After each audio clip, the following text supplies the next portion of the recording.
Admittedly, my Hemingway collection isn't all that impressive, but it's literally all been collected via library book sales and thrift stores. So, save for a small handful of books. This book is one of those bound ones, and what's it, A Farewell to Arms, which I think is the first book of Hemingway's I ever read. I'm not going to try to open this because it's hardly been used, so I don't want to break the spine. So I have 15 other copies of A Farewell to Arms by Hemingway. Just one of those cheap $5-10 books.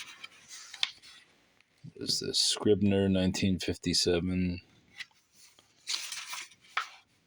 Y'all know the story. Farewell to Arms. I believe that's the first. No, I think maybe The Garden of Eden was the first one I read. Paperback version.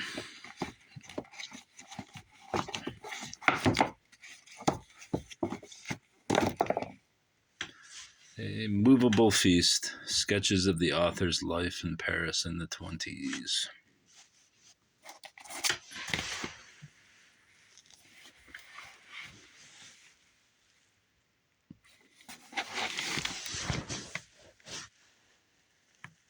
If you are lucky enough to have lived in Paris as a young man, then wherever you go for the rest of your life, it stays with you. For Paris is a movable feast. Ernest Hemingway left the world a generous legacy in these sketches of his early life in Paris in the 20s. As I just spit on the book. So complete is the spell of his art that the 4 decades between what was done and felt then and what was remembered and written later seem barely to have intervened. Everything is perceived directly through the eyes and ears of the young writer himself, living in the pre-dawn of world recognition. I thought this was written later on in his life, after he met Adriana Ivancic. Maybe I'm wrong. Don't care. And there's the little paperback of A Movable Feast.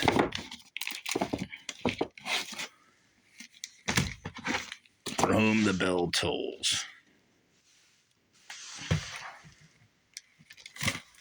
This one actually may be semi-valuable, though I doubt it. 1943. What edition? Could be a first. Probably an early one. This is one of the books of Hemingway's that I have not read. After reading The Sun Also Rises, about bullfighting, which I could give 2 shits less about, I did not want to read this one because it's also about Spain. And For Whom the Bell Tolls, from the feel of that one, coupled with the fact that I hate World War II. I never read that book. Another Scribner's, For Whom the Bell Tolls. Not as exactly valuable as none of these really are. 1968 Hemingway.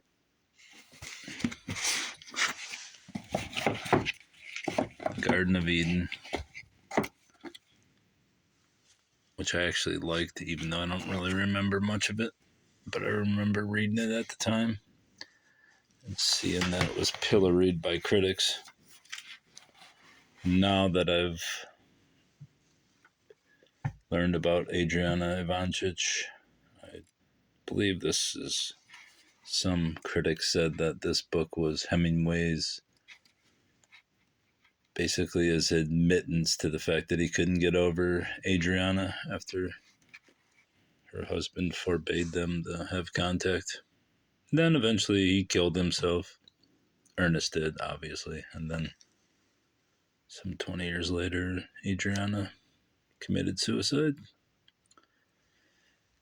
A story of love and obsession, The Garden of Eden is about a young American writer and his wife on an extended honeymoon in Mediterranean France and Spain, and about the woman to whom they are both attracted.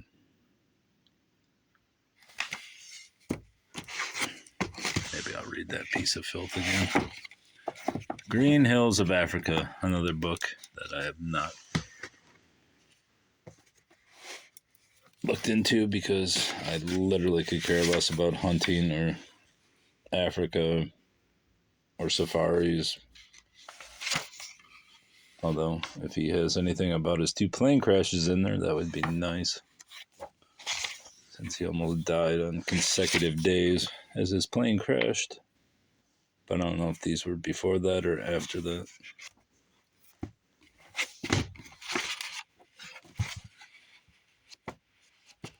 I'm gonna shoot a big elephant. Don't care. The Nick Adams stories. Classic stories featuring one of Hemingway's most famous characters.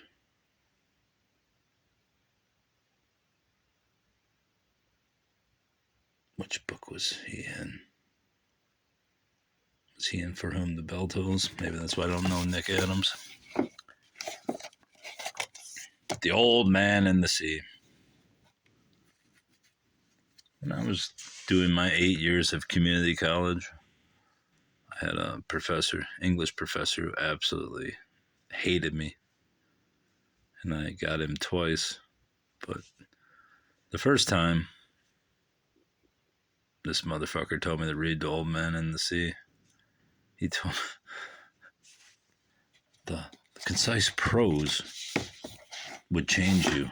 And I read The Old Man in the Sea, and I will say that I've probably never been more bored in my life. I hated the story. I hated the delivery. I hated the symbolism. I hated everything about it. Even though I found out later that it was written for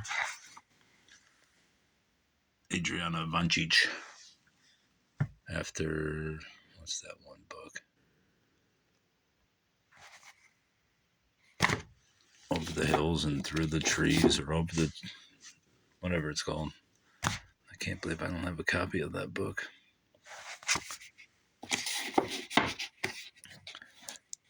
The Sun Also Rises. Across the River and Through the Trees, that's what it's called. Thought I had a copy of that somewhere. Maybe not. The Sun Also Rises. Scribner, 1954. This book is for Hadley and for John Hadley. Does it say Nicanor? Again, nothing too valuable. The Sun Also Rises paperback. Now this one's actually cool. Giant Bantam. Bantam Giant.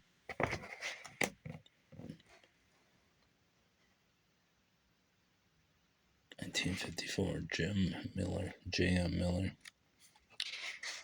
This is not an early printing. 1953. 54, 4th printing, new edition. Cool old time mass market paperback. The Best, the Bad Hemingway. Choice entries from the Harry's Bar and the American Grill Imitation Hemingway Contest.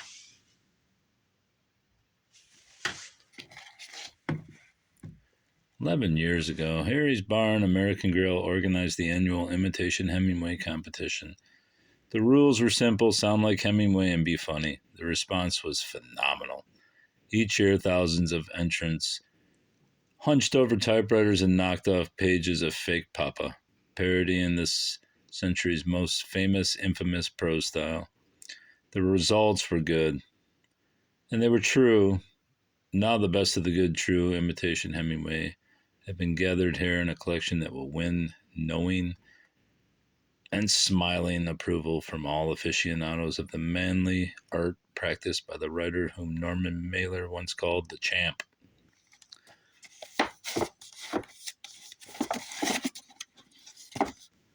And now we get into the biographies. Autumn in Venice, Ernest Hemingway and His Last Muse by Andrea de Robelant, who was related to Adriana Ivancic somehow. I don't remember exactly how. And this traces their so-called romance. She was 18. He was, I think, 50 cent when he met her. Fell in love with her. I believe she fell in love with him, even though critics say she used him. I believe she was in love with him as well. And he treated his wife, Mary, like a piece of shit. Hoping that she would leave, but she wouldn't because, as I think it was Hadley. Was it Hadley? One of Hemingway's ex-wives said that Mary was a maggot of history. And that's why she wouldn't leave, even though he harangued her, treated her like a piece of garbage as he openly flirted with a young woman in his house. This book's actually good. It's based upon letters that are somewhere, I think Harvard perhaps. The lost letters that weren't lost between Adriana and Hemingway. More on that when I get to those three books. How It Was. Mary Welsh Hemingway, which was his last wife. Seemed like a miserable bitch, but she loved being Mrs. Hemingway, and apparently Hemingway loved banging her. And they fought and got drunk all the time, and good times. Papa Hemingway by A. Hotchner. I think Hotchner was actually his editor and his good friend. It is rare in literary history that a great writer has a friend who can remain that and yet be an observer. A friend who can portray vividly with warmth and objectivity the man's life, his greatness, his death. For the last 13 years of Ernest Hemingway's life, A. Hotchner was such a friend.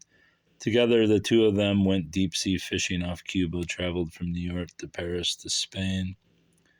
When they toured the bullfight circuit, hunted in Ketchum, Idaho, ran with the bulls in Pamplona, and once even masqueraded as a matador and his manager in an actual bullfight. Exciting.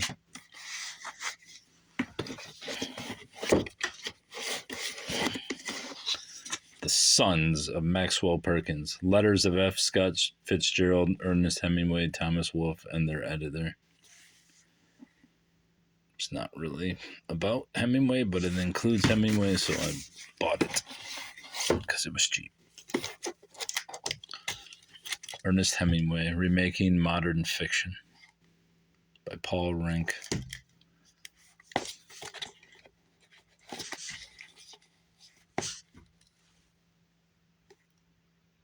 Paul Rink came to writing after many years of working as a scientist, engineer, merchant marine officer, and intelligence officer for the State Department. What finally led him into writing, he says, don't care.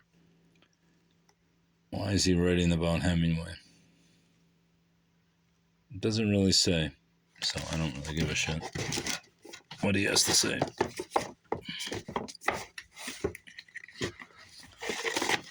Papa! Hemingway in Key West by James McClendon. There are some stories. One that Hemingway was running weapons. Which war was that? Had to have been World War II. In 1928, Ernest Hemingway was known to the literary world as a young, adventurous expatriate. By 1942, the entire literate world had heard of Papa. The 12 years during which Hemingway grew to the mature image of the Hemingway myth and created the Papa image were spent in Key West, Florida. It was off Key West in the Caribbean that Hemingway acquired the consuming passion of his life, deep sea fishing. I thought it was bitches, and then he would swap one for the next. But he always married him. And I think, didn't he say to Adriana Ivancic that the only reason why he wouldn't ask her to marry him is because she would say no? Even though I believe she would have said yes. But who am I? Who am I? Papa! No, actually, it's Ernest Hemingway, A Life by Carlos Baker. I just found this one over on a different shelf. In Ernest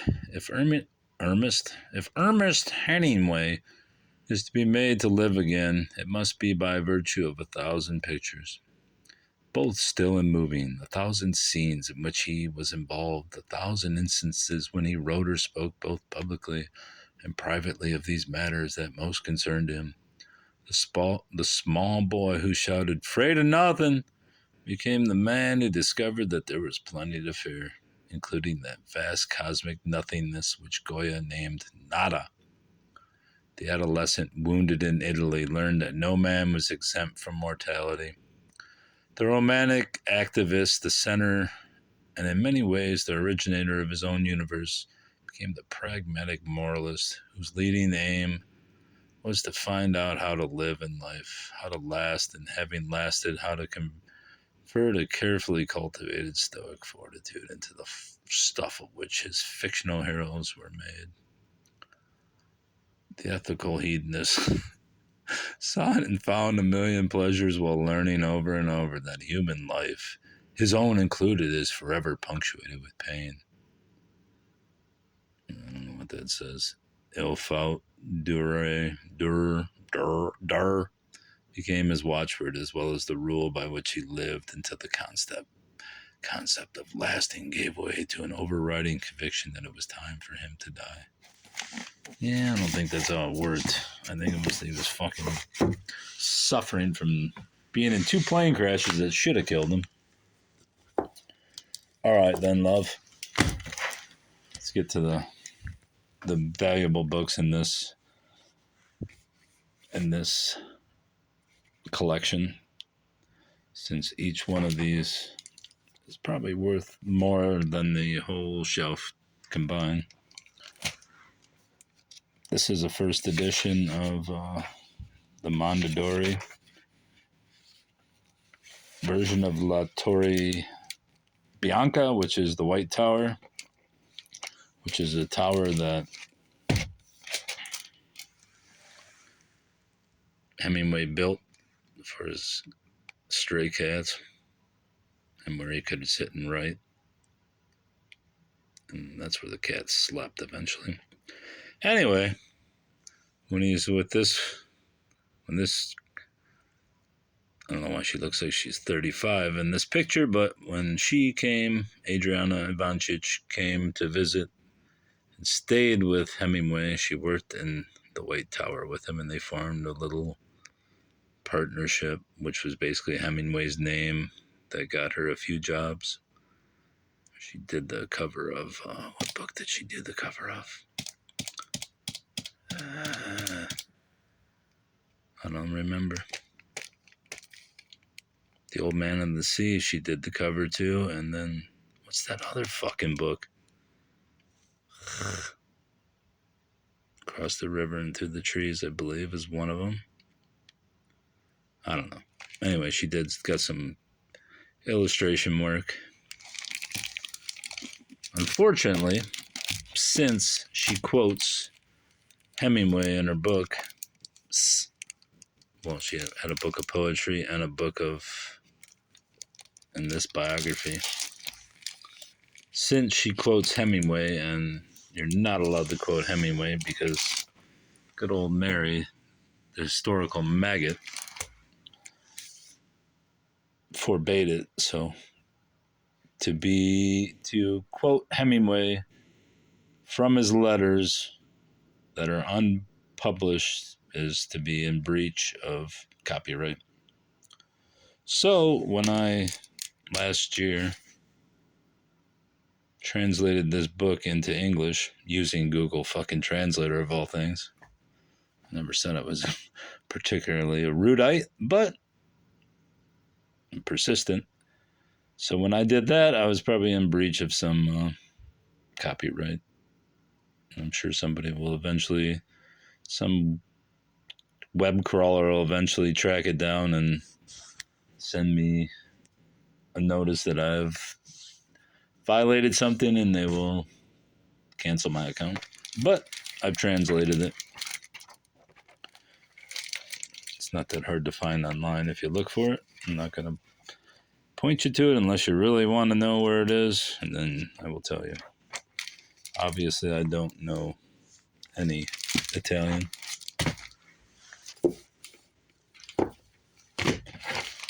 This is the better cover, though. I believe this is a book club edition of the Mondadori. I mean, there's only one version of the book, and I haven't gone through both of them since I don't know a lick of Italian. So there's no reason for me to compare the two. But I assume they're the same, and this is just merely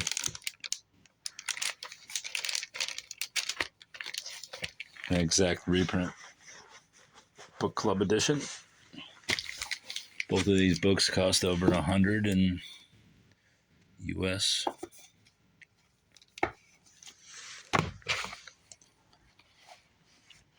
Adriana Ivancic Biagini, after she got married. Not sure if this is the guy that held her captive. I don't think it is. I think this is her final husband, the one she committed suicide on. I think she had a couple kids. And she was, what's that word? Estranged from the children and her husband when she committed suicide. And while seeing her shrink before that, she told him that the loss of her man, Hemingway, was what was holding her back in life. And she tried to commit suicide 2 or 3 times and then finally did it on an olive tree. Then, not too many years after that is when the olive trees in Italy were struck by the disease, which is still killing many olive trees. I don't know what it's called. Doesn't matter. These poems aren't very good either. I started translating these, but then I got back to reality because no one cared about the book translation, so what's the point of translating this? Though I will eventually do it. Nudo vento di luna vestito, strappa questo cuore ferito, I desperi tutto. That sounds like Latin, doesn't it? I don't know shit about language. Ariana. Anyway, that book's probably worth $75 to $100 if you can get a sucker to buy it. You probably can't. Like my chair, it's $4. All right, that's Hemingway.